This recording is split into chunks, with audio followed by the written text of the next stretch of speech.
Les présidents Chirac et Sarkozy ont commis en Afrique 2 crimes que la France paye très cher. L'assassinat de Kadhafi en Libye et le coup d'État contre le président Laurent Gbagbo en Côte d'Ivoire. Les 2 affaires sont remarquablement similaires. Pour résumer, dans les 2 cas, un président français en exercice a sciemment utilisé la force militaire française contre un pouvoir légitime d'un État tiers pour imposer un régime plus favorable à des intérêts privés et semblerait-il également pour éliminer des preuves de financement occulte de campagnes électorales françaises. Et ce sont les populations tant françaises que libyennes ou ivoiriennes qui en paient le prix humain, financier, sécuritaire et démocratique. C'est le cadre général tant en Libye qu'en Côte d'Ivoire. Sur le cas libyen, nous avons régulièrement sur ce même plateau détaillé les conséquences migratoires catastrophiques pour l'Europe et la France depuis que le verrou libyen a été brisé. Nicolas Sarkozy devra en répondre devant la justice, pour l'instant du seul volet financier qui a conduit à l'assassinat du leader libyen avec la complicité des services secrets français, mais il devra également rendre compte tôt ou tard avec le fauteur de guerre BHL des conséquences mortifères pour le peuple libyen et pour l'Europe. Ces 2 hommes ont du sang sur les mains et quel que soit leur caste, ils devront rendre des comptes. Le cas de Laurent Gbagbo est lui aussi exemplaire. Il est socialiste, mais il est surtout francophile, historien, écrivain, catholique, patriote et n'appartient à aucune loge franc-maçonne. Ce qu'il désire plus que tout, c'est que la Côte d'Ivoire se libère de la France-Afrique que nous avons dénoncée dans notre dernière édition. Il veut aller, comme il le dit lui-même, au-delà des discours. Je cite, « Pour l'instant, il n'y a que des discours, tant que les piliers seront debout, la présence de l'armée française, le franc CFA et le choix des présidents, la souveraineté des pays d'Afrique ne sera qu'un leurre et la France-Afrique, la réalité. » C'est un anachronisme, un scandale tellement énorme, cette dépendance. Fin de citation.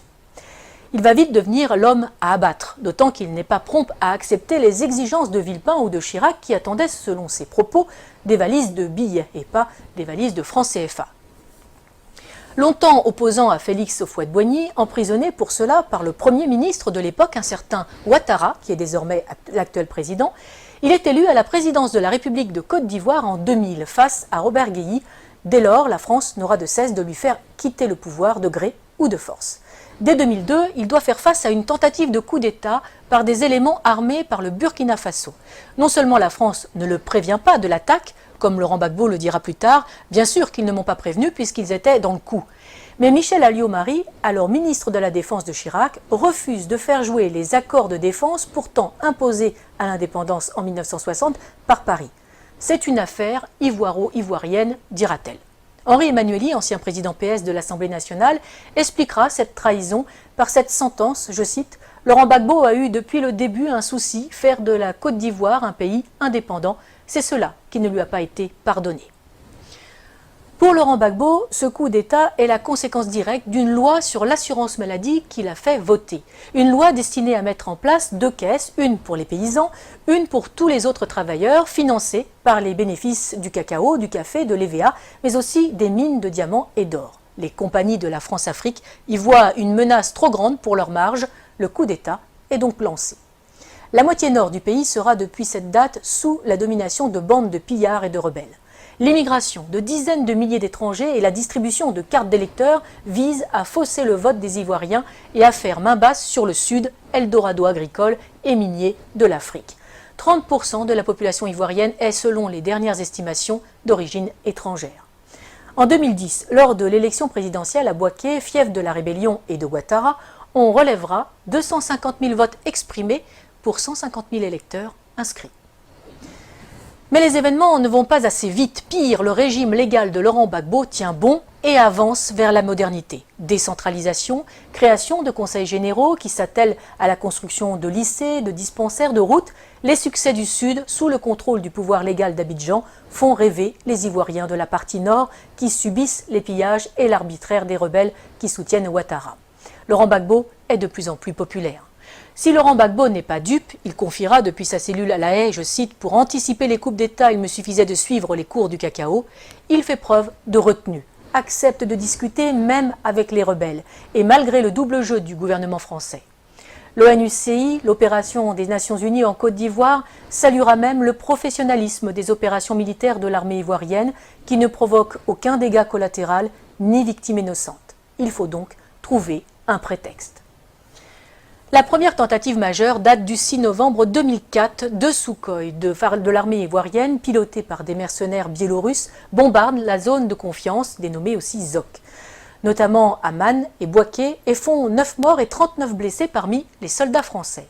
L'armée française réagit et détruit les moyens aériens de la Côte d'Ivoire, ce qui l'empêchera de lutter efficacement contre les rebelles. La force Licorne doit se lancer à l'assaut d'Abidjan. C'est la dernière partie d'un plan en 4 phases. Un plan qui a si bien réussi en Côte d'Ivoire que la France l'a appliqué en Libye et au Mali. D'abord, un appel à l'aide d'un gouvernement fantoche ou rebelle reconnu comme légal. Ensuite, une première promesse d'aide par l'organisation régionale qui se retrouve vite dépassée. Puis un mandat de l'ONU au nom de crimes contre l'humanité, viols, etc. Et enfin, l'intervention de la France sur le plan diplomatique, économique et militaire pour mettre en place les hommes choisis. Mais en 2004, la dernière partie cafouille.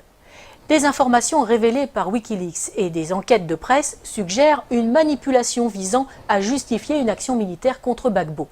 En 2016, la juge d'instruction française Sabine Kéris demande le renvoi devant la Cour de justice de la République, la CJR, des anciens ministres Dominique de Villepin, Michel Alliot-Marie et Michel Barnier, suspectés d'avoir permis l'exfiltration des mercenaires responsables de l'attaque contre les forces françaises. Pour Laurent Gbagbo, les services secrets français ont retourné son chef d'état-major, Mathias Doué, pour une attaque sous faux drapeau afin de légitimer la réaction française. Le parquet général près la Cour de cassation a indiqué n'avoir pas saisi à ce stade la commission des requêtes de la CJR. En 2011, alors que Laurent Gbagbo a remporté les élections de 2010, malgré les quelques 450 000 électeurs fantômes rajoutés dans le Nord, Ouattara et ses amis français décident de forcer les urnes. Ils contestent les élections, mais refusent de recompter les bulletins, qui sont détruits. Curieusement, le premier décompte avait été confié à une société française dont le directeur recevra un contrat de plus de 152 millions d'euros par le gouvernement Ouattara. Le 11 avril 2011, après 10 jours de combats à Abidjan et de bombardement de la résidence présidentielle par les forces spéciales françaises de la force Licorne et l'ONUCI, Laurent Gbagbo est arrêté en compagnie de son épouse Simone par les forces françaises. Ce n'est pas la fin des morts. Des centaines de civils seront arrêtés, torturés et exécutés par les complices de Sarkozy. La famille de Laurent Gbagbo, les militants, les ministres, les professeurs, des fonctionnaires. Autre victime de cet assaut, sans doute l'une des plus belles bibliothèques de livres classiques français de toute l'Afrique, seule richesse reconnue de Laurent Gbagbo et qui sera détruite par les bombes incendiaires françaises, tout un symbole. On peut se douter que les nouveaux maîtres de la Côte d'Ivoire ont mis le pays et les industries en coupe réglée. À commencer par Alassane Ouattara, l'ami intime de Nicolas Sarkozy, de Laurent Fabius et de Martin Bouygues, et aussi, aux surprises, de Georges Soros. Le moindre coupeur de route et assassin du Nord est devenu qui préfet, qui commandant de police, qui chef des armées ou président de l'Assemblée nationale. Les compétences comptent peu, c'est le nombre de fusils à disposition qui prime tout. Mais parlons des Français. Claude Guéant, l'ancien ministre de l'Intérieur et secrétaire général de l'Élysée de Nicolas Sarkozy, a installé une antenne de son cabinet d'avocats à Abidjan, où il fait des allers-retours fréquents pour développer ses affaires et celles de son gendre, Jean-Charles Charqui, devenu conseiller d'Alassane Ouattara. L'ancien ambassadeur de France au moment du putsch est devenu consultant et passe sa vie dans l'ombre de Ouattara. Les chefs militaires de l'opération Licorne sont devenus consultants et se sont vus confier la juteuse modernisation de l'armée ivoirienne. Il ne faut pas non plus oublier les fameuses annulations des dettes africaines. Ces dettes ne sont pas annulées, elles sont en fait privatisées. Les sommes dues et qui ont été payées par les contribuables français sont finalement payées à des entreprises privées du pays créancier pour réaliser des travaux dans le pays créditeur. Travaux largement surfacturés le plus souvent, les contribuables français sont volés de leur remboursement, les Africains spoliés de leurs investissements. Et généralement, les entreprises favorisées sont dirigées par de grands amis des présidents et ministres en place en France. Ils ne peuvent quand même pas exécuter Laurent Gbagbo, bien que un procès en Côte d'Ivoire, oui, mais sans lui, car il est trop populaire. À la Cour pénale internationale, ce sera mieux, surtout qu'elle est le parfait outil de justice des vainqueurs. Externalisé donc à La Haye pour un procès à charge et inique, Le procureur a à sa disposition un budget de plus de 28 millions d'euros. La défense, 76 000 euros. L'une des principales sources d'accusation est l'association Human Rights Watch, qui est entièrement financée par Soros, ami de Ouattara. Malgré ça, par 2 fois, en 2016 et en 2018, le tribunal ne peut que constater l'absence totale de preuves dans le dossier du procureur. Aucun élément de preuve, aucun témoin fiable.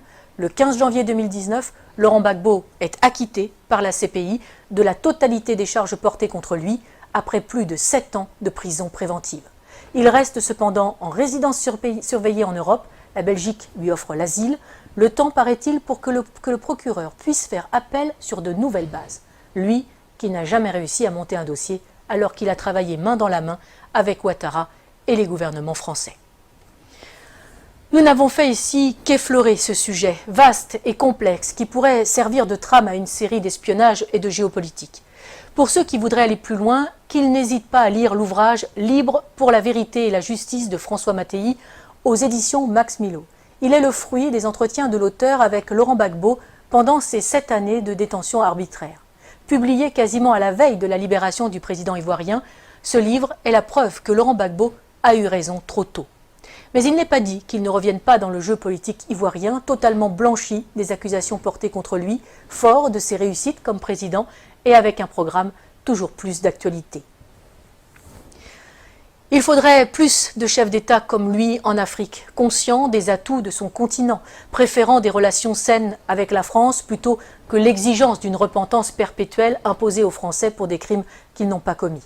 Une repentance qui n'est là que pour cacher le pillage de l'Afrique par des multinationales et imposer une invasion migratoire ruineuse et destructrice pour l'Europe.